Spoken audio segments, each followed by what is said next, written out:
اصلاح معاشرہ، خدمت خلق اور ڈاکٹرز کا کام، اس پہ میری درخواست ہے ڈاکٹر حافظ رحمان صاحب، آپ پشاور میڈیکل کالج میں وائس ڈین اکیڈمکس ہیں، پاکستان اسلامک میڈیکل ایسوسیشن کے سابق پریزیڈنٹ ہیں، اور آپتھلمالجسٹ کے حوالے سے اندرون ملک اور بین الملک آپ کی خاصی خدمات ہیں۔ نحمدہ و نصلی علی رسولہ الکریم، اما بعد، فاعوذ باللہ من الشیطان الرجیم، بسم اللہ الرحمن الرحیم، رب اشرح لی صدری ویسر لی امری واحلل عقدۃ من لسانی یفقہوا قولی۔ صدر مجلس اور معزز خواتین و حضرات، اگلے چند منٹوں میں کوشش کروں گا کہ معاشرے کا ایک اجمالی سا خاکہ، جو کہ پہلے ہی محترم ڈاکٹر انیس صاحب بڑی وضاحت کے ساتھ بیان کر چکے ہیں، لیکن میں شاید پکٹوریل وزٹ آپ کو کرانے کی کوشش کروں گا معاشرے کی، اور ایک خاص اینگل سے، اور اس کے بعد میرا فوکس ہوگا کہ خدمت خلق کے حوالے سے جو اسلامی دینی تصورات ہیں وہ آپ کے سامنے رکھنے کی کوشش کروں، اور اس کے ساتھ ساتھ ڈاکٹرز کا کیا کردار ہے اس سارے معاملے میں وہ بھی آپ کے سامنے رکھنے کی کوشش کروں گا۔ میرا بنیادی فوکس آج کی اس گفتگو کا یہ ہوگا کہ آدھ گھنٹے یا 35 منٹ کی اس بات چیت کے بعد ہم جان لیں کہ خدمت خلق کا اسلام میں کیا تصور ہے، اور پھر اس حوالے سے ایک مسلمان ہونے کے ناطے، ایک ڈاکٹر اور ایک پاکستانی ہونے کے ناطے میرے فرائض کیا ہیں۔ موجودہ معاشرہ اور جو حقائق ہیں وہ آپ مجھ سے بہتر جانتے ہیں۔ ابھی آج جب میں سفر کر کے آیا اسلام آباد سے کراچی، 2 گھنٹے میں یہاں پہنچ گیا، کپڑوں پہ کوئی شکن تک نہیں آئی، اور اس سے پہلے جب کبھی میں اسلام آباد سے لاہور موٹر وے پہ ایک ایئر کنڈیشن گاڑی میں سفر کرتا ہوں آج کل، اور 4 گھنٹوں میں لاہور پہنچ جاتا ہوں، اور اس وقت بھی میرے کپڑوں پہ کوئی شکن نہیں ہوتی اور کوئی تھکاوٹ کے آثار نہیں ہوتے، تو میں سمجھتا ہوں کہ معاشرہ بہت ترقی کر گیا ہے، زمانہ بہت آگے نکل گیا ہے۔ اور پھر مجھے وہ 20-25 سال پہلے کی باتیں بھی یاد آتی ہیں کہ وہی 300 کلومیٹر کا سفر، اس کو طے کرنے کے لیے کئی ہفتوں پہلے پلان بنایا جاتا تھا، سارا دن سفر کرتے تھے، رات میں کہیں جا کر لاہور پہنچے تو پھر اگلا ایک دن آرام کرنے میں گزرتا تھا۔ تو میں آج سوچتا ہوں کہ 20-25 سال کے بعد بہت ترقی ہو گئی ہے، اور پھر جب میں یہ دیکھتا ہوں حالات تو سوچتا ہوں کہ بہت فراوانی آ گئی ہے کہ محض چند افراد کے لیے اتنا فروٹ بھی ایک جگہ اکٹھا ہو سکتا ہے، شاید سب کو ایسے ہی ملتا ہے، اور یہ چند لوگ بیٹھے ہیں اور آپ جانتے ہیں کہ یہ کوئی بقیہ خوراک نہیں ہے، یہ محض فروٹ ہے، شاید اتنی فراوانی آ چکی ہے۔ اور یہ کھانا بننے کا عمل بھی آپ دیکھیے کہ ایک دیگ بن رہی ہے غالباً 15-20 افراد کے لیے، اور آپ اندازہ خود ہی کر سکتے ہیں کہ یہ اس میں کس انداز سے جو ہے گوشت وغیرہ ڈالا جا رہا ہے، یہ چاول کی بوریاں ڈیلی جا رہی ہیں، اور یہ ایک چھوٹی سی ڈش بن گئی ہے، اور آپ تصور کر سکتے ہیں کہ یہ کتنی بڑی ڈش ہے، اور اس پہ کتنا خرچ آیا ہوگا اور کتنے لوگ بیٹھے اس کو کھا رہے ہیں۔ اور آپ یقیناً جان کے ہوں گے اس کے بعد نتیجہ یہ ہوگا کہ اس کا 95% جو ہے وہ باہر پھینکا جائے گا، اور ایسی جگہ پہ پھینکا جائے گا کہ میں جانتا ہوں اور آپ بھی جانتے ہیں کہ وہاں پہ کوئی جاندار جا ہی نہیں سکتا، شاید کیڑے مکوڑے وہ جا کے اس کو کھا سکیں، لیکن کوئی اور زیرو وہاں نہیں پہنچ سکتا۔ یہ سب کچھ کس حال میں ہو رہا ہے کہ آپ کے پڑوس کی حالت کیا ہے کہ یہ بچہ جو ہے اپنا پیٹ بھرنے کے لیے چند لقمے اس کو بھی ترستا ہے، اور یہ آپ دیکھ لیجئے کہ وہ گندی جگہ سے کچھ چند ٹکڑے کھانے کے اٹھا کر اپنا پیٹ بھرنے کی کوشش کر رہا ہے۔ لیکن میں سمجھتا ہوں یہ بھی بڑا خوش قسمت ہے کہ اس کو کچھ نہ کچھ تو مل گیا۔ یہ تو وہ ہیں جنہیں کچھ بھی نہ مل سکا اور ہڈیوں کا ڈھانچہ بنتے چلے جا رہے ہیں، اور یہ وہ لوگ ہیں جو انتظار کرتے ہوئے خوراک کا عازم عدم ہو چکے ہیں۔ ہڈیوں کے ڈھانچے آپ کے سامنے پڑے ہیں، اور یہ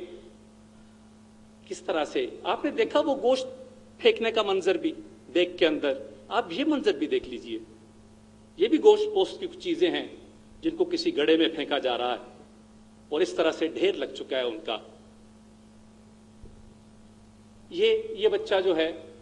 اپنے والد کے بارے میں اب بھی توقع کر رہا ہے کہ شاید وہ اٹھے اور اس کے لیے کچھ خوراک لے آئے، لیکن ایسا نہیں ہوگا، اور یہ بھی ہم جیسا ہی انسان ہے، اور یہ خاندان بھی انسانوں کا ہی ہے، اور یہ وہ بچہ ہے کہ جس کو دفن کرنے والے کے پاس شاید اتنی فرصت بھی نہ تھی کہ وہ مٹی بھی پوری طرح سے ڈال دیتا۔ میں یہ عرض کر رہا تھا کہ ہم بھول جاتے ہیں، کھو جاتے ہیں ان چیزوں میں اپنے ارد گرد جو پھیلی ہوئی ہیں، اور جو سہولتیں ہمیں میسر ہیں ان کو سامنے رکھتے ہوئے اپنے دائیں بائیں اور دور دراز کے علاقوں میں جو کچھ ہو رہا ہے وہ بالکل بھلا دیتے ہیں۔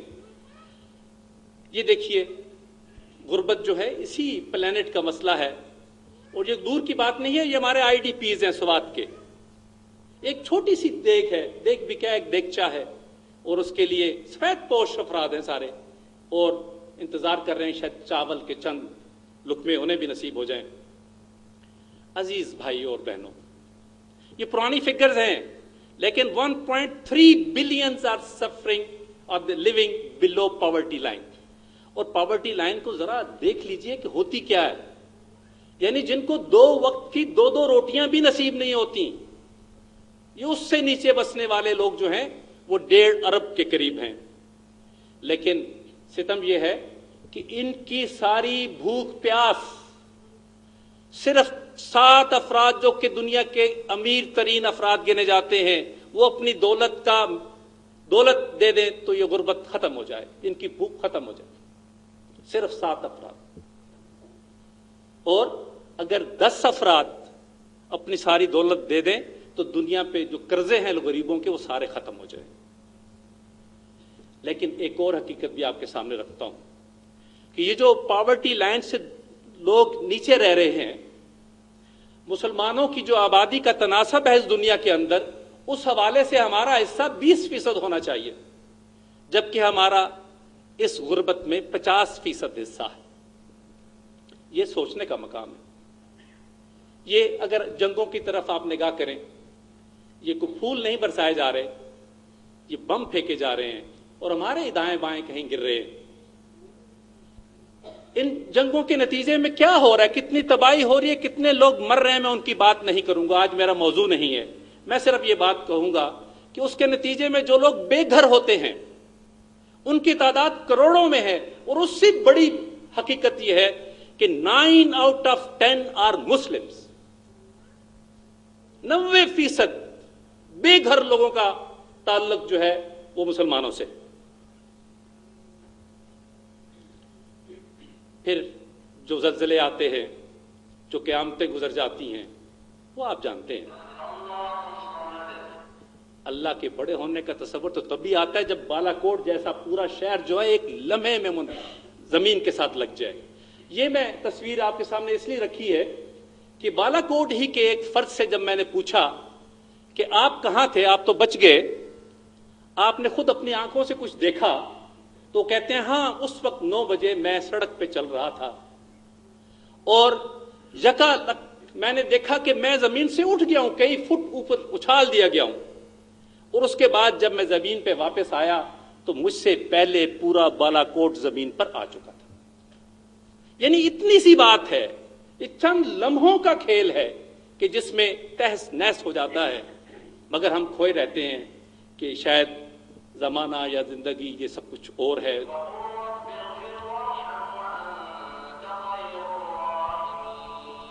یہ ہم میں سے کسی کا گھر ہے جو پورا زمین کے اندر دھس گیا اس 2005 کے زلزلے۔ یہ جو کچھ جمع کر رکھا تھا یہ بینک کے نشانی، یہ بینک کی چھت ہے جو زمین کے ساتھ لگی ہوئی ہے۔ یہ آچے کے منظر ہے وہاں پہ جب سونامی آیا۔ یہ انسان کی حقیقت ہے کہ چند لمحوں کے اندر کیا ہو جاتا ہے۔ اور یہ جو تصویر آپ دیکھ رہے ہیں اس میں ڈاکٹر اقبال آپ کو نظر آ رہے ہیں، یہ ایک سی شور ہے جہاں پہ 5 اسٹار ہوٹلز کی سیریز تھیں اور چند لمحوں کے بعد وہاں پہ ایسے لگتا ہے کچھ تھا ہی نہیں، صرف ایک اللہ کا گھر وہاں پہ موجود ہے.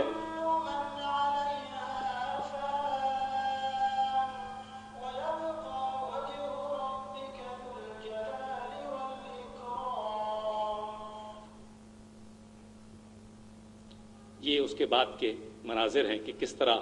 ڈیڈ باڈیز پڑی ہیں، کس طرح مریض باہر پڑے ہیں. اب یہ ساری باتیں میں آپ کو صرف اس ٹھنڈے ٹھنڈے ماحول سے باہر لے جا کر دنیا کے حالات دکھانے کے لیے تصویریں دکھائی ہیں. چند لمحوں کے لیے ذرا کمپیریزن کیجئے کہ میرے گھر کے حالات کیا ہیں اور دنیا میں ایسے مقامات ہیں. یہ میں نے اپنی آنکھوں سے یہ مقامات دیکھے ہوئے ہیں نیچے والے، کہ وہاں پر کتاب اور پینسل نہیں ہے کسی کے پاس پڑھنے کے لیے، وہ ریت کے اوپر انگلی سے لکھ کر تعلیم حاصل کرنے کی کوشش کر رہے ہیں. میرے بچے تو کمپیوٹر سامنے رکھ کے پڑھتے ہیں. وہ کہتے ہیں کہ ہم پیپر لیس دور میں چلے گئے ہیں. وہ لوگ بھی پیپر لیس دور کے اندر ہیں لیکن کسی اور انداز سے. ہمیں ڈائٹ کی فکر رہتی ہے اور لمبی قطاریں ان لوگوں کے لیے کہ انہیں بھی ڈائٹ کی فکر رہتی ہے لیکن کسی اور حوالے سے. ورزش اور اس کے بعد کے نتائج اور خواہشیں، پروٹیکشن، ایک یہ پروٹیکشن ہے. کھیل کے لیے طرح طرح کی گیمز، اور وہاں وہ قبرستان میں بیٹھے کھوپڑیوں کے ساتھ کھیل رہے ہیں کیونکہ اور چیز انہیں میسر نہیں. ہمیں چوائسز کی فکر ہے اور وہاں پانی کی خالی بوتل سے جوتے بنائے گئے، اور یہ بھی خوش نصیب ہے جس کو خالی بوتل مل گئی. میں ایک واقعہ آپ کے سامنے رکھتا ہوں. میرے لیے کچھ وقت محترم انیس صاحب نے بھی چھوڑ دیا، میں ممنون. تو یہ ساؤتھ سوڈان کے اندر میرے ایک دوست ہیں ایجپٹ سے، وہاں گئے ڈاکٹر آئی اسپیشلسٹ، ہم وہاں جایا کرتے ہیں. وہ کہتے ہیں کہ بھئی میں اس علاقے میں گیا، غربت دیکھی، لوگوں کے پاس کپڑے نہیں، کھانے کو کھانا نہیں، تو مجھے خیال آیا کہ جو میری جیب میں کچھ پیسے ہیں تو میں اس کو خرچ کرتا ہوں یہاں کے لوگوں پہ. اور بازار میں چلا گیا تو مجھے ایک خاتون ملی اور میں نے کہا کہ میں آج اس کی ساری ضروریات پوری کر دیتا ہوں، میں بڑا خوش ہو جاؤں گا. کہتے ہیں میں اس کے پاس گیا، اسے میں نے کہا آؤ میرے ساتھ چلو بازار میں اور جو خریدنا ہے تم خرید لو، پیسے میں دوں گا. بڑی خوش ہوئی اور وہ وہاں گئی. اس نے آدھا کلو پیاز اور آدھا کلو دال خریدی اور کہا جی الحمدللہ بہت شکریہ، بڑی مہربانی. ان کی ضرورتیں دیکھیں، ان کی خواہشات دیکھیں.